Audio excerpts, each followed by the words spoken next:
शिक्षा मंत्री महोदय से निवेदन करता हूँ, पहले अपने विद्यालयों की स्थितियां देखें, उसके पश्चात जो है किसी भी प्रकार की बयानबाजी करें। सही बात।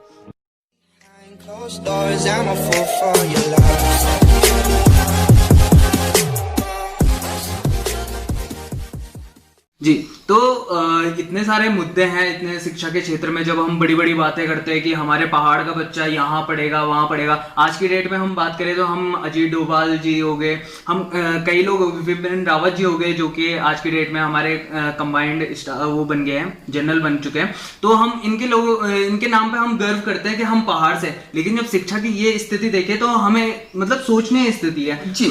तो आप इस पर मतलब पहाड़ी क्षेत्रों में जो लगातार ये पलायन हो रहे हैं या फिर शिक्षा के, रोजगार के, स्वास्थ्य किसी भी क्षेत्र में है, आप सरकार से क्या अपील करना चाहते हैं? देखिए, सरकारें जो है हमेशा कहती हुई आई हैं कि पलायन पलायन पलायन पलायन एक उत्तराखंड का राजनीतिक बहुत बड़ा मुद्दा बन चुका है। जी जी जी। कि हम पलायन पर काम करेंगे, पलायन को रोकेंगे। हमारे प्रधानमंत्री जी कहते हैं कि पहाड़ का पानी, पहाड़ की जवानी पहाड़ के काम आएगी। जी जी। लेकिन जब तक जो है पहाड़ों में जी अच्छी शिक्षा ना मिल पाए, जी, अच्छी स्वास्थ्य व्यवस्था न मिल पाए, जी, लोगों के लिए रोजगार न मिल पाए, तब तक जो है पलायन रुकना, मैं नहीं समझता हूँ कि पलायन रुकना कोई आसान बात है। इसके लिए हमें रोजगार पे, शिक्षा पे और स्वास्थ्य पे काम करना होगा। जी जी जी। बल्कि आपने देखा है जो ये पलायन हो गया, ये तो एक राजनीतिक मुद्दा भी बन चुका है। हर इलेक्शन में कोई ना कोई आता है कि अरे हम तो पलायन को रोकने की कोशिश करेंगे, हम शिक्षा के, स्वास्थ्य के या फिर रोजगार दिलाएंगे युवाओं को जो पहाड़ में। लेकिन इलेक्शन खत्म होने के बाद ऐसा कुछ होता नहीं है। पहाड़ के जो मतलब जो युवा लोग हैं वो ऐसे ही दर बदर घूमते रहते हैं। कोई बोलते हैं कि अरे क्या कर रहा है, कि कुछ नहीं यार, कुछ काम ही नहीं है, लेकिन सरकारें बड़े बड़े वादे कर देते हैं। तो मतलब आपको नहीं लगता कि कहीं ना कहीं ये पहाड़ के युवाओं को एक तरह से गुमराह करने वाली बात है? देखिए, सरकार जो है, एक सरकार का एक एजेंडा होता है जी कि हमें जो है, आज जो है सरकार की एक रणनीति है जो चला, double engine double engine double engine. जी, ठीक है, आप डबल इंजन की सरकार ले आए, पूर्ण बहुमत की सरकार ले आए, लेकिन पहाड़ के युवाओं को मिला क्या है? जी। हमारे मुख्यमंत्री महोदय कहते हैं कि -1% बेरोजगारी है उत्तराखंड में। हाँ।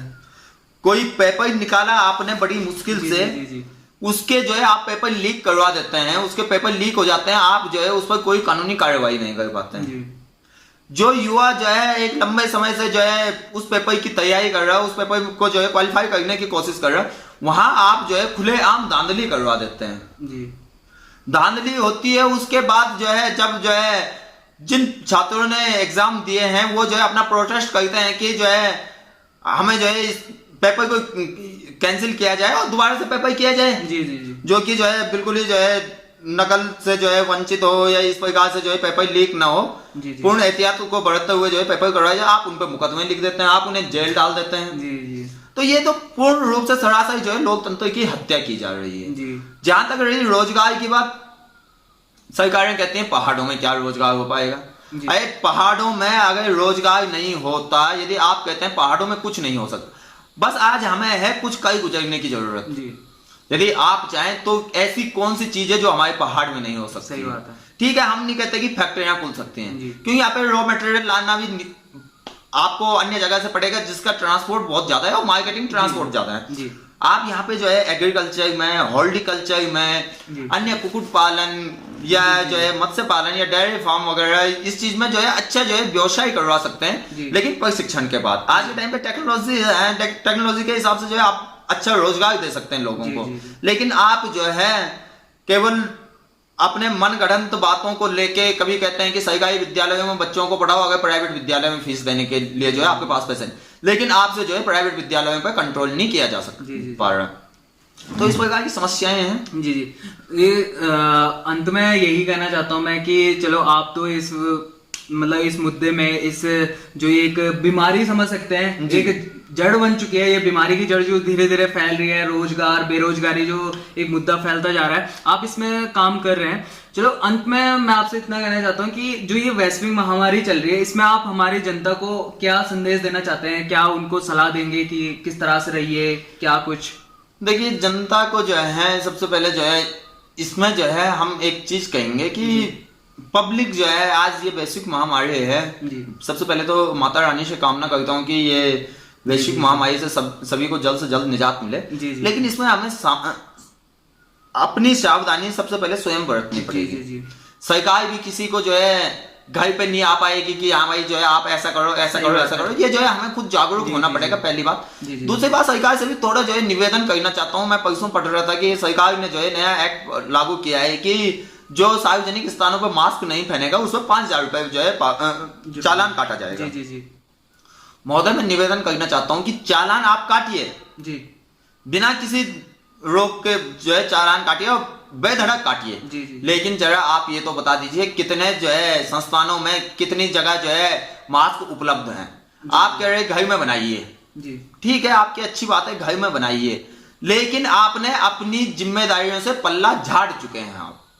आप जो है आप कहते हैं कि जो है मास्क घर में बनाइए, नहीं तो कपड़ा बांधिए। जी, आपने उसे जो है आप जो है उस समस्या से निजात नहीं दिलवा रहे हैं, आप जो है अपना पल्ला झाड़ रहे हैं कि जो है नियम मास्क तो जो है आप कपड़ा पहनिए, लेकिन हम जो है 5,000 रुपए का चालान काटेंगे अगर मास्क नहीं है। ये अच्छी बात है, ठीक है, थोड़ा जो है आपको भी सरकार को कानून को जो है इस परिप्रेक्ष्य में जो है टाइट होना पड़ेगा। लेकिन वहीं हम देखते हैं जहां गरीब जनता पे जो है लगातार जो है मुकदमे चलाए जा रहे हैं, लॉकडाउन के नियमों का उल्लंघन, कहीं ट्रेवलिंग हिस्ट्री को छुपाने के, कहीं किसी को क्वारंटाइन किया गया, वो जो है अगर बाहर निकल गया तो उस पर जो है मुकदमे चलाए जा रहे हैं। सतपाल महाराज जी के जो है घर पे क्वारंटाइन का पत्र जो है चस्पा होने के बावजूद भी सतपाल महाराज जी कैबिनेट मीटिंग में जाते हैं। जी, कैबिनेट मीटिंग में जो है सभी सदस्य होते हैं। जी, सतपाल महाराज जी का जो है जब पॉजिटिव निकलते हैं तो सभी कैबिनेट के सदस्यों का जो है या रसूखदार जो भी सरकार के निकटतम लोग हैं उनका जो है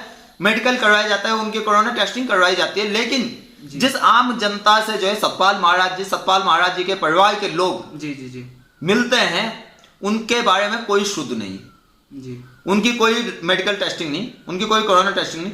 फिर सतपाल महाराज जी के ऊपर कानून का कोई असर नहीं, कोई जो है कानून जो है उनको जो है किसी पाबंदियों में नहीं रख पा रहा, किसी बंदिशों में नहीं रख पा रहा। जबकि अन्य लोगों पे जो है हमारे उत्तरकाशी का एक युवक है, जी जी, वो जबकि क्वारंटाइन सेंटर में, संस्थागत क्वारंटाइन सेंटर में होने के बावजूद उस पर जो है गैर आपराधिक धाराओं में जो है मुकदमा चलाया गया, तो क्यों नहीं सतपाल महाराज जी पे? हम जो है सरकार से ये भी क्वेश्चन करते हैं कि आखिर ये दोहरी नीति क्यों, रसूखदारों के लिए अलग और अपने लिए आम जनमानस के लिए अलग। जी जी जी, ये तो ओके, तो इसी के साथ ये इंटरव्यू हम यहीं पे एंड करते हैं। तो गाइज आपसे मैं इतना ही कहना चाहता हूँ, इस वैश्विक महामारी के चलते आप लोग प्लीज सुरक्षित रहिए, अपने घर में रहिए, जितना हो सके उतना सोशल डिस्टेंसिंग का पालन कीजिए, सरकार के साथ बने रहिए, और जितना हो सके अब खुद पे खुद को ही करना है।